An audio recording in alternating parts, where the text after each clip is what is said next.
So, hi guys! Welcome sa aking vlog. So, ayun guys, medyo matagal-tagal na din. Ilang days na ba or nag-week na wala akong vlog kasi wala na akong time mag-vlog guys. Dahil nga sa nagpe-prepare na ako ng aking mga gamit at saka dito din sa bahay bago ako umalis, nagpe-prepare ako. So, ayun, ngayon lang ako nakapag-video. Nakapag-vlog. Ito lang ngayon, i-vlog ko, char. So, ito guys, ito, nabibisi na ang person. So, ito guys, nag-prepare na baga. So, ito guys, yung aking luggage. Dalawa sila. Ayan. So, nagpo-problema ako ngayon guys, kasi marami pa akong gustong ilagay, gustong dalhin, pero full na talaga siya. So, feeling ko magbabawas yata ako ng damit. Ayan, kasi full na siya. Meron pa akong mga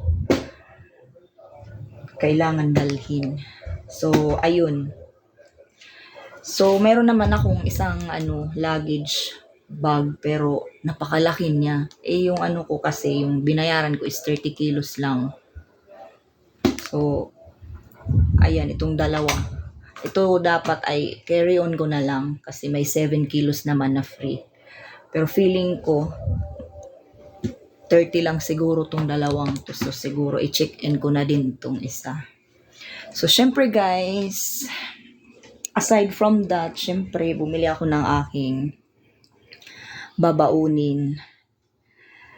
So baka gusto kong kumain pagdating ko doon, baka wala pa akong ulam. Ito, bumili ako ng Pure Foods kasi paborito ko to guys. So bumili lang ako ng dalawa. So isisiksik ko lang to doon sa luggage na i-check-in kasi hindi ko naman pwede to i-carry on. So doon na lang sisiksik ko pa to guys. So ayan, paborito ko kasi to, baka hanapin ko to doon. Pagdating ko, baka wala akong ulam. So ito guys, ulamin ko muna. Of course, hindi mawawala ang pansit canton. So ayan, problema kung saan ko to ilalagay. Pero bahala na, ayusin ko na lang. So ayun lang yung yung dadalhin ko. Siguro yung mga kailangan ko doon na lang ako bibili, doon na lang ako sa shopping. Huy, shopping. Doon na lang ako mag-grocery, yung mga kailangan ko like sabon, pero nagdala pa din ako nito, isa lang to. So ayun na nga guys. Bumili din ako ng ito, syempre, dala ko sa biyahe, alcohol, yan. Tapos, syempre ito kailangan ko to pag naglinis ako ng mukha ko pag wala akong hilamos. Kasi ito lang, lang ako. Ito lang. Ito gamit ko. Wala akong ibang gamit sa mukha ko. Ito lang. Cleanser. Ito. Kojic cleanser. So, ito lang. Kaya meron ako nito. Tapos, bumili din ako ng konting conditioner na keratin. Yan. Keratin and cream silk. Yun. Tapos, of course, hindi ko makakalimutan na bilhin. Number 1 ko yun talaga guys pag nagbibiyahe ako. Lalo na kung medyo matagal-tagal pang balik ko.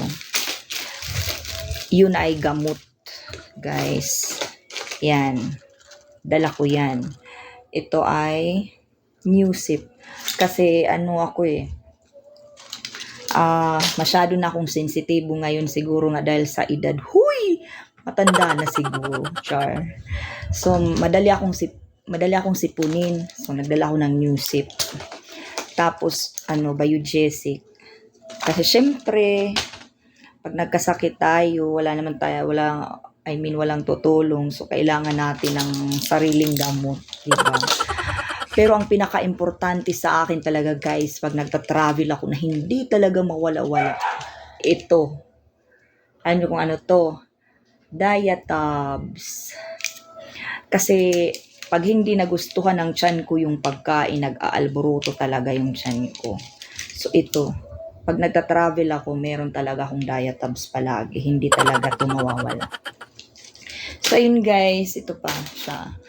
So, mayroon pa akong ibang damit na pambahay lang naman pantulog na hindi ko pa doon na ipapasok doon. Ito pa nga oh. So, ayun, hindi ko alam. So, itong ano ko naman, pang carry-on ko na bag, ayan, maliit lang naman laman nito. Andito yung mga important talaga na mga gamit ko, like passport. Siyempre, hindi natin makakalimutan yan. Dito, yan, passport, mga documents ko, andito guys, ayan. To, yan, documents ko. Nandito yung lahat. So, safe talaga to dito, yung documents ko dito. Tapos, syempre, ayan. So, ayun lang guys. Medyo ready na ako sa aking paglalakbay, char. So, ito guys, yung lagayan ko ng passport. Napakaganda. Safe na safe talaga dito guys. Hindi siya mababasa or whatever. Basta, safe dito yung passport ko. So, almost done na ako guys. So, ayun lang muna ang aking ngayon, update. Huy, update. Sana nga ay hindi makancel ang ating flight, no? Kasi may bagyo. So, sana lang Lord, wag naman. So, ayun lang guys. Bye-bye.